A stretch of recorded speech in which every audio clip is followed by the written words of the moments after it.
नमो नमः प्रिय छात्रों, आशा करती हूँ कि आप सभी स्वस्थ होंगे और स्वास्थ्य नियमों का पालन कर रहे होंगे। आज की संस्कृत कक्षा में आपका स्वागत है।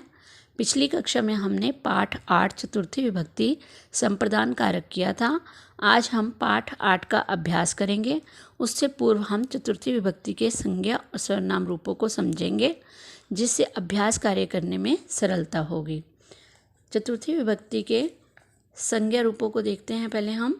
जैसे बालक का शब्द है, पुल्लिंग रूप में हम जब देखेंगे तो क्या बन जाएगा चतुर्थी विभक्ति बालकाए। बालक का शब्द रूप आपने पहले भी पढ़ा हुआ होगा, तो प्रथमा विभक्ति से दोहराते हैं एक बार। प्रथमा विभक्ति में होगा बालका, बालकौ, बालकः, और द्वितीय विभक्ति में हो जाएगा बालकम, बालकौ, बालकान। तृतीया में हो जाएगा बालकेन, बालकाभ्याम, बालकई, और चतुर्थी विभक्ति में हो जाएगा बालकाए, बालकाभ्याम, बालकेभ्ये।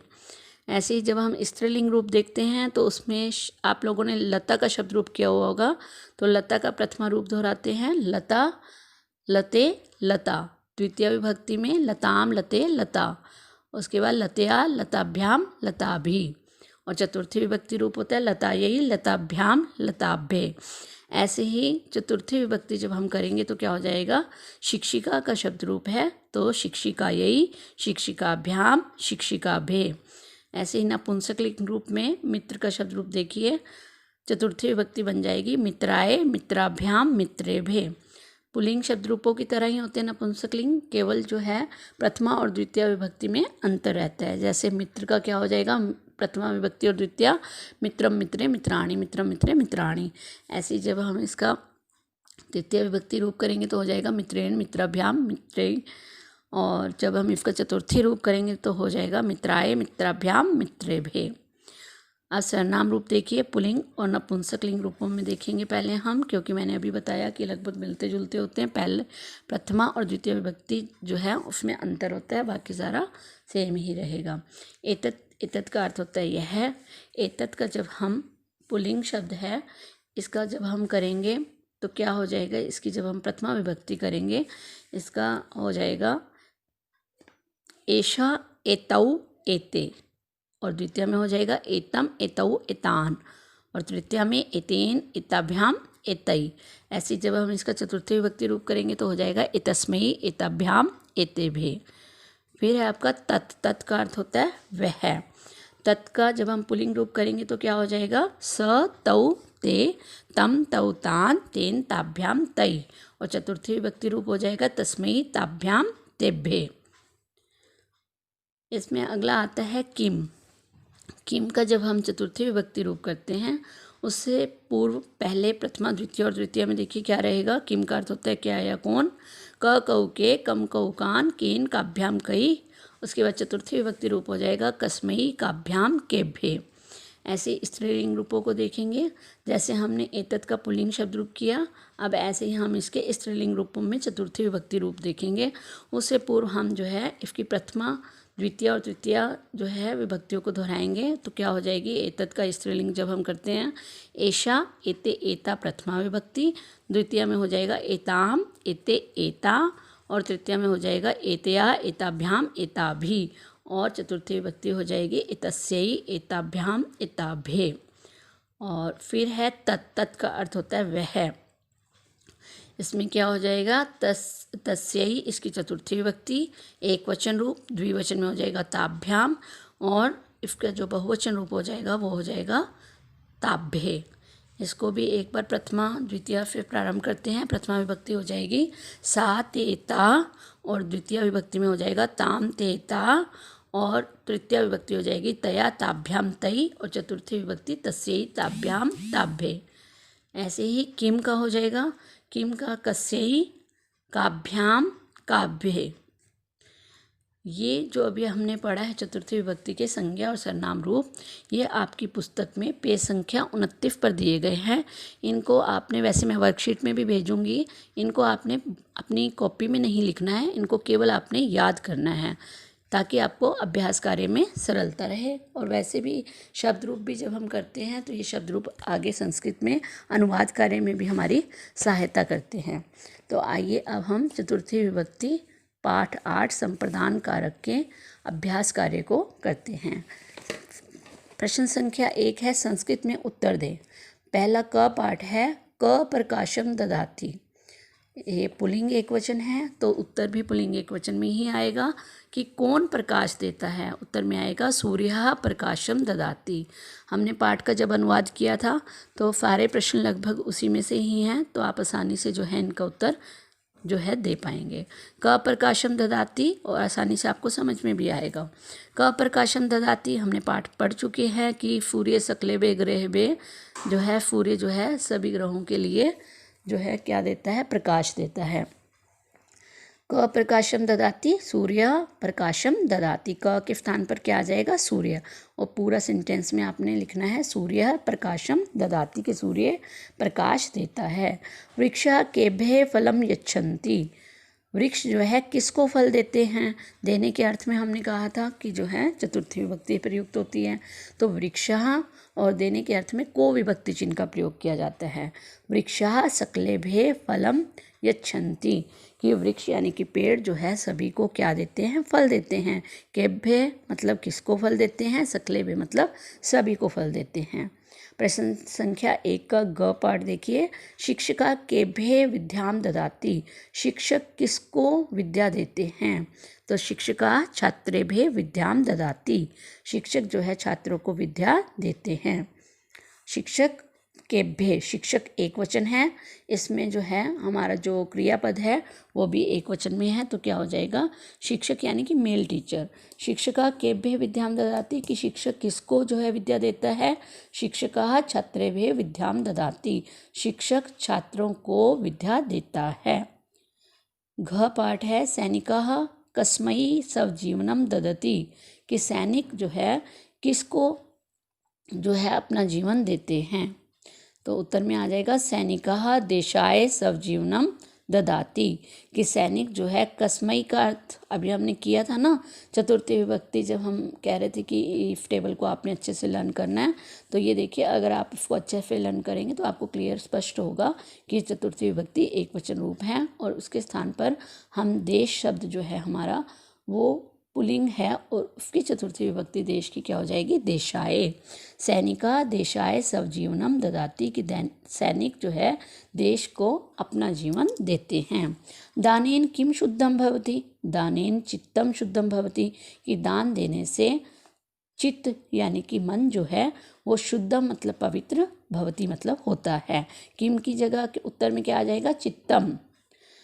च पाठ देखिए, गोविंदा मित्राय किम ददाति, गोविंद मित्र के लिए क्या देता है या मित्र को क्या देता है। गोविंदा मित्राय धनम ददाति, गोविंद मित्र को जो है धन यानी कि पैसा देता है। प्रश्न संख्या 2 देखिए, नर और लता शब्दों के प्रथमा द्वितीय तृतीय और चतुर्थी विभक्ति के रूप लिखें। अब नर शब्द का देखिए, नर का अर्थ होता है मनुष्य, मानव या आदमी। इसका एक वचन रूप जब हम प्रथमा विभक्ति करेंगे तो क्या होगा, नरः, और द्विवचन में हो जाएगा नरौ, और बहुवचन हो जाएगा नरा। नरा नरौ नरा प्रथमा विभक्ति, द्वितीय विभक्ति में होगा नरम नरौ नरान। नरम नरौ द्विवचन रूप में, और बहुवचन में हो जाएगा नरान। तृतीय विभक्ति में होगा नरेन नराभ्याम नरई। चतुर्थी विभक्ति होगी नराय नराभ्याम नरेभ्य। लता का शब्द रूप देखिए, एक वचन प्रथमा विभक्ति लता, द्विवचन रूप में हो जाएगा लते, और बहुवचन में हो जाएगा लता। तो प्रथमा विभक्ति में क्या हुआ, लता लते लता। द्वितीय विभक्ति लताम लते लता। तृतीय विभक्ति लतया लताभ्याम लताभि। चतुर्थी विभक्ति लतायै लताभ्याम लताभ्ये। प्रश्न संख्या 3 देखिए, उचित शब्द चुनकर रिक्त स्थानों की पूर्ति करें। क पार्ट में है, गोविंदा तस्मै, खाली स्थान छोड़ा हुआ है, धनम ददति, और इसमें आपके पास ऑप्शन भी दी हुई हैं, भिक्षुकम, भिक्षुकाय या भिक्षुका, कि गोविंद जो है तस्मै धनम ददति, कि उसके लिए धन देता है, किसके लिए या किसको धन देता है, भिक्षुकाय। भिक्षुकाय मतलब भिखारी। तो यहाँ चतुर्थी विभक्ति तस्मै चतुर्थी विभक्ति का प्रयोग किया गया है, तो क्या होगा, भिक्षुकाय। भिक्षुक हमारा जो है पुल्लिंग शब्द है, तो उसका जब चतुर्थी विभक्ति रूप एक वचन चलाएंगे तो क्या बनेगा, भिक्षुकाय। ऐसे ही ख पाठ में देखिए, सूर्य खाली स्थान छोड़ा हुआ है, फिर है प्रकाशम यच्छति, कि सूर्य जो है प्रकाश सूर्य जो है वसुधाए प्रकाशम यच्छति, किसको जो है प्रकाश देता है सूर्य? वसुधाए। वसुधा जो है हमारा स्त्रीलिंग शब्द रूप है, इसकी जब हम चतुर्थी विभक्ति बनाएंगे तो जैसे लता का लतायई होता है, ऐसे ही वसुधा का क्या, वसुधा कहते हैं धरती को। वसुधा का चतुर्थी विभक्ति एक वचन क्या बनेगा? वसुधायई। सूर्य वसुधायई प्रकाशम यच्छति, कि सूर्य धरती को प्रकाश देता है।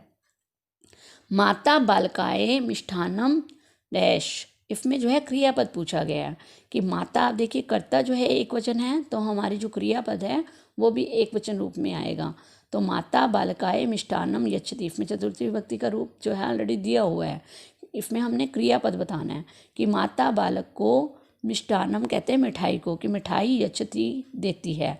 अब माता एक वचन है तो यहाँ जो है यच्छन्ति भी नहीं होगा, ददति भी नहीं होगा, तो क्या होगा? यच्छति, यानी कि माता बालक को मिठाई देती है। घ पाठ में देखिए छात्राः डैश विद्यालयम गच्छन्ति, छात्रा बहुवचन है, गच्छन्ति भी हमारा क्रियापद। इसमें इन्होंने ये पूछा हुआ है कि आपने जो है विभक्ति बतानी है कि कौन सी प्रयोग होगी, पठनम होगी, पठनेन होगी या पठनाय होगी। और इसमें क्या आ जाएगा? छात्राः पठनाय विद्यालयम गच्छन्ति, छात्र जो है किसके लिए? छात्र जो है संप्रदान कारक के में क्या आ जाएगा? छात्र पढ़ने के लिए, तो क्या हो जाएगा? पठनाय। छात्रः पठनाय, क्योंकि पठनम द्वितीय विभक्ति है, पठनेन तृतीय विभक्ति है, तो उपयुक्त क्या हो जाएगा? चतुर्थी विभक्ति पठनाय। छात्र पढ़ने के लिए विद्यालय जाते हैं। अणा पाठ देखिए गंगायई नमा, क्या हो जाएगा इसमें? गंगायई नमा। ये आपको पता ही है कि नमा के योग में चतुर्थी विभक्ति का प्रयोग होता है, तो इसमें उपयुक्त शब्द क्या है? गंगायई। प्रश्न संख्या 4 देखिए, निम्न शब्दों से वाक्य बनाएं। पहला है नमा, नमा का अर्थ होता है नमस्कार, इसमें श्री गणेशाय नमः, गुरुवे नमः या फिर शिवाय नमः, कुछ भी आप लिख सकते हैं। प्रश्न संख्या 4 का दूसरा पार्ट देखिए, भ्रमणाय। भ्रमणाय का अर्थ होता है घूमने के लिए, भ्रमण करने के लिए, सैर करने के लिए। अहम प्रातः भ्रमणाय गच्छामि, कि अहम दिया हुआ है तो ये याद रखना है, यहाँ आपने गच्छति नहीं लगाना है, गच्छामि लगाना है, क्योंकि उत्तम पुरुष का जो है एक वचन रूप है, तो उत्तम पुरुष के साथ जो है आमी लगेगा। अहम प्रातः भ्रमणाय गच्छामि, मैं प्रातःकाल यानी कि सुबह के समय सैर के लिए जाता हूँ। दरिद्रे भे, धनिका दरिद्रे भे, दरिद्रे भे यानी कि गरीबों को, धनिका दरिद्रे भे धनम ददाति, धनिक यानी कि जो धनवान व्यक्ति है वो गरीबों को धन देता है। पूजा यही, अहम पूजा यही देवालयम गच्छामि, कि मैं जो है पूजा के लिए, देवालय कहते हैं मंदिर को, गच्छामि मतलब जाती हूँ। यच्छन्ति, यच्छन्ति का अर्थ भी जो है देने के अर्थ में है। मेघा बहुवचन जो क्रिया है, तो हमारा जो है प्रथम यानी कि जो कर्ता प्रयोग करेंगे वो भी बहुवचन रूप में होगा, जैसा कि अभी हमने प्रश्न संख्या 3 में भी देखा था। तो वाक्य क्या बनेगा? मेघा जलम सकलेभे यच्छन्ति, कि बादल जो है वो सभी को जल देते हैं। प्रश्न संख्या 5 देखिए, रेखांकित शब्दों को शुद्ध करें। नृपा भिक्षुकम वस्त्रम ददाति, नृप यानी कि राजा जो है भिक्षुक को यानी भिखारी को वस्त्र देता है। अब हमें पता है कि देने के योग में चतुर्थी विभक्ति का प्रयोग होता है, तो भिक्षुक की चतुर्थी विभक्ति क्या हो जाएगी? भिक्षुकाय। तो क्या हो जाएगा? नृपः भिक्षुकाय वस्त्रम ददाति।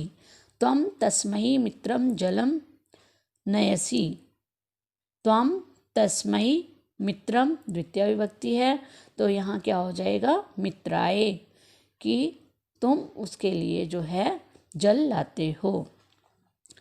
उसके बाद ग पार्ट में देखिए, यमुनाम नमा, यमुनाम में द्वितीय विभक्ति हमें स्पष्ट है, हमने पढ़ा हुआ है, हमें याद है कि नमा के योग में चतुर्थी विभक्ति लगती है। तो यमुना लता की जगह जैसे लता यही होता है, ऐसे ही स्त्रीलिंग शब्द रूप यमुना है, तो उसका एक वचन रूप क्या बन जाएगा चतुर्थी विभक्ति का? यमुना यही, कि यमुना को नमस्कार।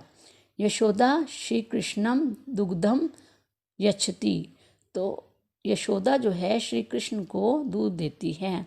अब हमें मालूम है कि यच्छ जो है देने के अर्थ में जो है चतुर्थी विभक्ति का प्रयोग होता है, तो यहाँ क्या हो जाएगा? यशोदा श्री कृष्णाय दुग्धम यच्छति, कृष्णम की जगह क्या हो जाएगा? कृष्णाय, कि श्री कृष्ण के लिए दूध देती है।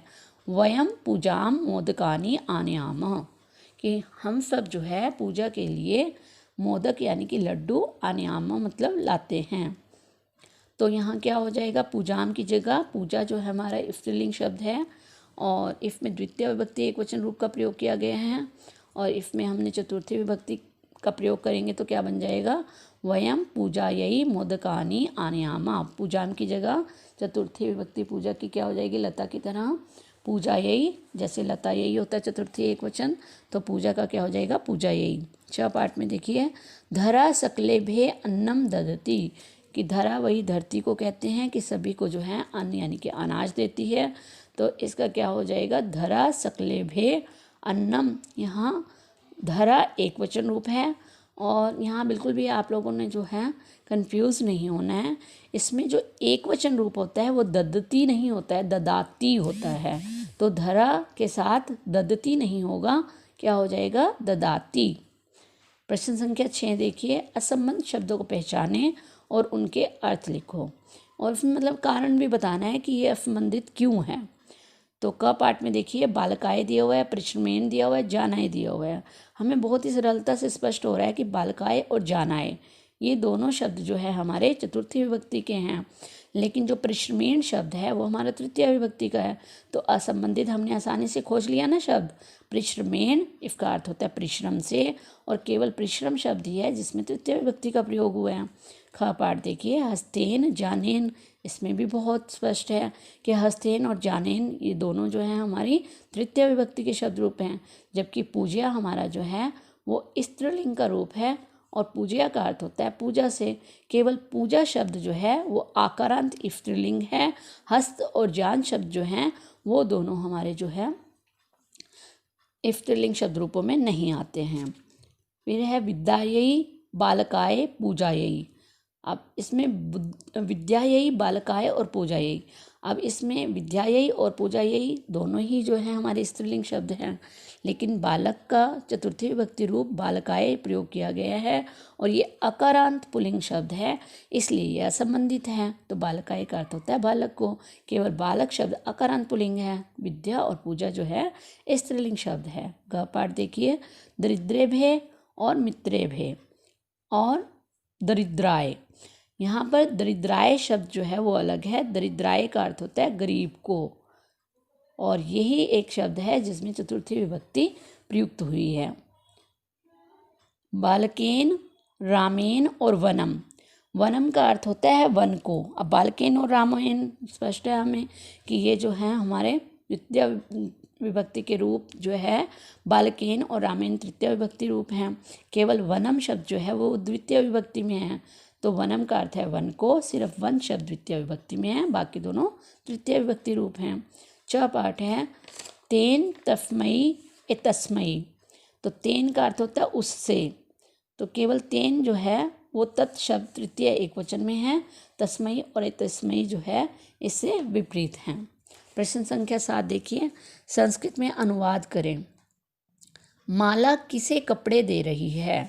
माला का माला हो जाएगा किसे, तो इसमें यानी कि किसको, तो इसमें क्या हो जाएगा, कस्मई। अभी हम शब्द रूप पढ़ चुके हैं, तो किसे का क्या हो जाएगा, कस्मई। कपड़ों के लिए हम प्रयोग करते हैं वस्त्रम, अब कपड़े है तो क्या हो जाएगा, वस्त्रम वस्त्रे वस्त्राणि।